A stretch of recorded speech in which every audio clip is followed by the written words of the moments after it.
और ऐसे व्हाट्सएप तो एजाज खान एक्सपोज हो चुके हैं। तो बेसिकली जैसा मैंने अपनी रिसेंट की वीडियो में बताया था, एजाज खान एक पर्सन को लेके आए थे by the name of DJ Raga, जिनका कहना था कि एलविश यादव का जो गाना आया है bye the name of Justin Bieber वो डीजे रागा ने लिखा है। बल्कि डीजे रागा ने उस गाने को यूट्यूब पर पहले ही 12 फरवरी को अपलोड कर दिया था, लेकिन प्राइवेट में। तो अभी जो एलविश यादव के फैंस हैं वो बहुत सारे फैक्ट्स रख रहे हैं कि आखिर क्यों डीजे रागा के सारे पॉइंट्स फेक है, बल्कि डीजे रागा ने एलविश यादव का गाना चुराया है। तो एलविश यादव के फैंस का कहना है कि भाई डीजे रागा ने इससे पहले कोई भी हरियाणवी सॉन्ग नहीं लिखा था, तो ये अचानक से डीजे रागा को ये हरियाणवी रैप लिखने की चुल क्यों हो गई। और फिर एलविश यादव के फैंस का कहना है कि चलो मान लिया कि इसने अचानक से एक हरियाणवी रैप लिख भी दिया और उस गाने को यूट्यूब पर अपलोड भी कर दिया 12 फरवरी को ही, लेकिन भाई प्राइवेट में अपलोड क्यों किया, पब्लिक क्यों नहीं किया उसको। लेकिन यहाँ पर एक और फैक्ट है कि एलविश यादव का गाना जस्टिन बीबर 12 फरवरी को ही लीक हो गया था। तो हो सकता है कि जब ये गाना लीक हुआ हो तो डीजे रागा ने इस गाने को सुन लिया हो और उसको डाउनलोड करके प्राइवेट में अपलोड कर दिया हो, बस ये दिखाने के लिए कि देखो भाई ये गाना तो मेरा है,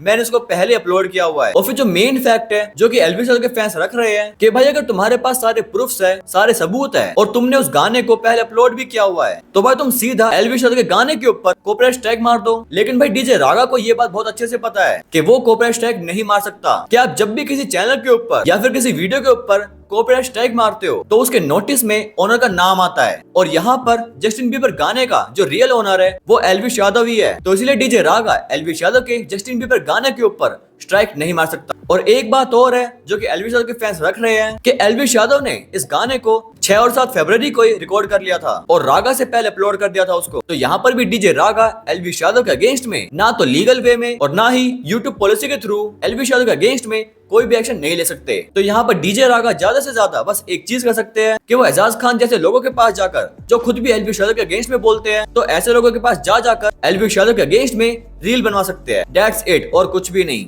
अब बाकी इस पर आपकी क्या राय है मुझे कमेंट बॉक्स में जरूर बताना। और अगर हम एलविश यादव वर्सेस डीजे रागा के बारे में बात कर रहे हैं तो अभी हमें डीजे रागा की तरफ से एक रिप्लाई देने को मिला है, जहाँ पर वो अपने इंस्टाग्राम के ऊपर एक वीडियो को अपलोड करते हैं, जहाँ वो अपना पूरा फोल्डर दिखाते हैं जिसमें उन्होंने ये पूरा गाना बनाया था। मतलब उसके साउंड इफेक्ट्स, म्यूजिक, वर्ड्स, मतलब जो भी मटेरियल को यूज करके उन्होंने वो गाना बनाया था वो सब डीजे रागा ने अपनी वीडियो में दिखाया है, और उसकी डेट भी दिखाई है, किस डेट को उन्होंने वो सब बनाया था और किस डेट को वो सब सेव हुआ। तो मैं डीजे रागा की वो क्लिप दिखा देता हूँ, अब देखिए। तो भाई सब लोग पूछ रहे हैं कि तेरे पास क्या प्रूफ है, और एजाज भाई के साथ मैंने वीडियो बनाई तो अच्छा रिस्पांस भी आया, नेगेटिव भी आया, लेकिन सबकी क्यूरियोसिटी है।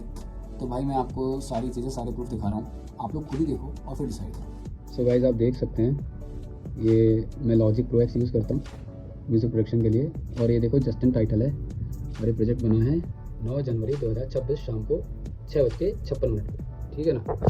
ऐसे ही फिर ऑडियोज़ भी बाउंस हुई हैं सेम डे 7 बजे शाम के, ठीक है।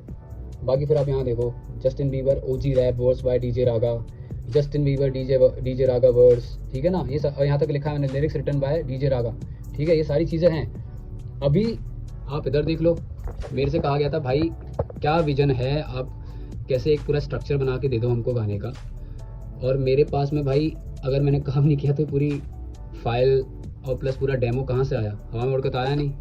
और ये फर्स्ट वर्जन है मेरे पास जिसमें शोकिड भाई का भी सिग्नेचर है, ये देखो।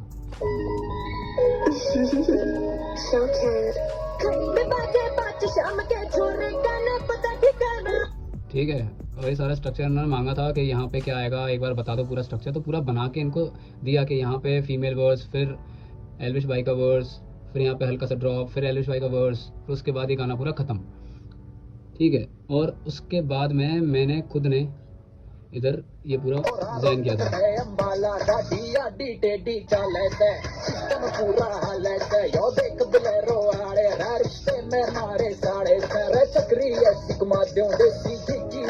तो भाई ये जो छोटी छोटी चीज़ें ना, स्टार्टिंग का पूरा उठाया है, फिर देसी घी की, और ये सारी चीज़ें मिला के जोड़ तोड़ के मेरा पूरा बना दिया, फ्लो पूरा उठा लिया, और उसके बाद में क्रेडिट नहीं दिया तो भाई आदमी किलसेगा ही ना। पैसे भी नहीं आए, कुछ भी नहीं आया, तो आदमी क्या करेगा, ये तो करेगा।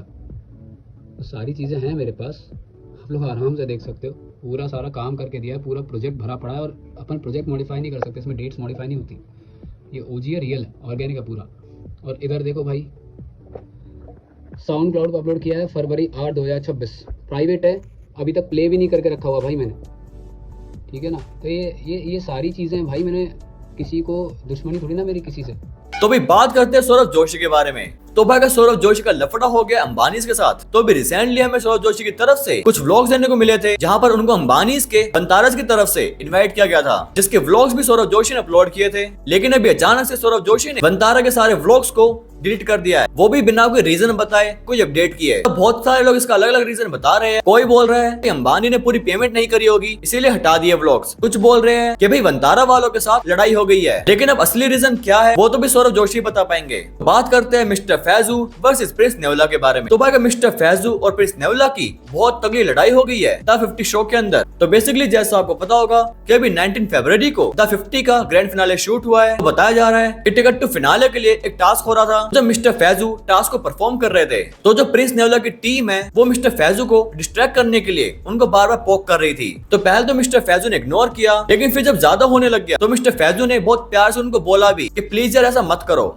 लेकिन तब भी वो लोग चुप नहीं हुए और नॉन स्टॉप मिस्टर फैजू को पोक करते रहे। लेकिन इसके बाद मिस्टर फैजू को ये रियलाइज हो गया कि ये सब मुझे चिढ़ाने के लिए नहीं कर रहे हैं, बल्कि मुझे डिस्ट्रैक्ट करने के लिए कर रहे हैं ताकि मैं टास्क को परफॉर्म ना कर पाऊं। उस टास्क के बाद मिस्टर फैजू प्रिंस नेवला के साथ भिड़ जाते हैं और उनको बोलते हैं कि भाई अपनी टीम को कंट्रोल में रखा करो। और उन दोनों के बीच में हीटेड आर्गुमेंट स्टार्ट हो जाती है, जिसके बाद अदनान 07 भी वहां पर पहुंच जाते हैं और फिर मिस्टर फैजू, अदनान और प्रिंस नेवला के बीच में झगड़ा स्टार्ट हो जाता है। अब बाकी इस पर आपकी क्या राय है मुझे कमेंट बॉक्स में जरूर बताना। और अगर हम द 50 शो के बारे में बात कर रहे हैं तो भी 19 फरवरी को जो ग्रैंड फिनाले शूट हुआ है तो उसके बाद सारे कंटेस्टेंट शो से बाहर आ गए हैं अपनी नॉर्मल लाइफ में। तो अभी हमें प्रिंस नेवला और शिव ठाकरे का एक इंटरव्यू देने को मिल रहा है, क्योंकि जैसे मैंने आपको बताया था कि प्रिंस नेवला ने टिकट टू फिनाले जीत लिया था और शिव ठाकरे एलिमिनेट हो गए थे। लेकिन फिर इसके बाद प्रिंस नेवला ने सैक्रिफाइस किया था अपना ticket to finale Shiv Thackeray के लिए, जो कि मैंने आपको बता भी दिया था। जो भी शिव ठाकरे और प्रिंस नेवला का इंटरव्यू आया है तो वहां पर उन्होंने बहुत ही शॉकिंग बात बताई है। तो मैं सीधा आपको वो इंटरव्यू दिखा देता हूँ, अब देखिए। खत्म होने वाली है पिक्चर और जल्दी किसी के अपने पे